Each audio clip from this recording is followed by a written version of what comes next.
উনি নিজেকে এইভাবে প্রচার করতে চান নাই।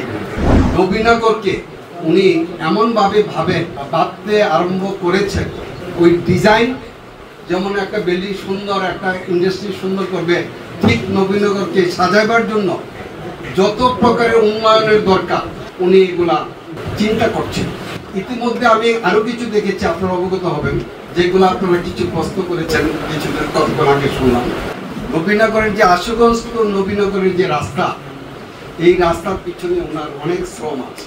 বেশি শ্রম হলো ডক্টর মোহাম্মদ শহীদুল্লাহ, সেক্রেটারি ছিলেন, কিছুদিন আগে রিটায়ার করছেন, ওনার বাড়ি কৃষ্ণনগর ইউনিয়ন সাতপুরায়। ওইখানে ওনার যে অবদান ছিল আপনারা চিন্তা করতে পারেন।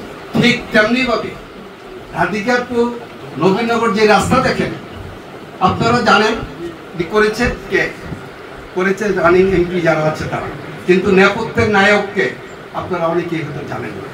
উনি নিজেকে এইভাবে প্রচার করতে চান নাই। ঠিক তেমনিভাবে এখন আবার করিকান্দি থেকে নবীনগর যে রাস্তা আসবেন, এই রাস্তার কাজ উনি অনেক আগে নিয়েছেন। 4,900 কোটি টাকার মতো অলরেডি গভর্নমেন্ট থেকে বরাদ্দ করেছে। এটা নেপথ্যের নায়ক উনি। আপনারা বুঝতে পারবেন না, আপনাদের নবীনগরের জামাই সড়ক ও জনপথের চিফ ইঞ্জিনিয়ার বর্তমান যিনি আছেন, ওনার সাথে কথা বললে আপনারা বুঝতে পারবেন যে উনি কি করেছেন সড়ক ও জনপথের রাস্তা সংক্রান্ত বিষয়ে।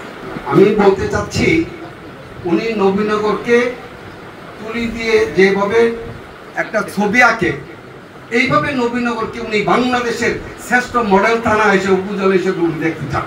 ওনার স্বপ্নটা ঠিক এমন। আমি আমার দৃষ্টি দিয়ে আপনাকে জেনে দেখেছি। আমি কিন্তু এই কথাটা বলতে চাচ্ছি, নমিনেশন প্রত্যাশী কেন, এই 31 দফা যে কথা উনি বলেছেন, এটার মধ্যে সব কিছু আছে। যারা জাতীয় দল বিশ্বাসী, এই 31 দফাকে বাস্তবায়ন করতে গেলে ওনার মতো মানসিকতা, মন মানসিকতা লোকের প্রয়োজন।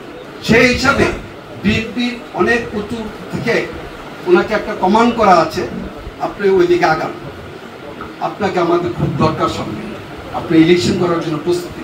এমন একটা ইঙ্গিত আমরা পেয়েছি।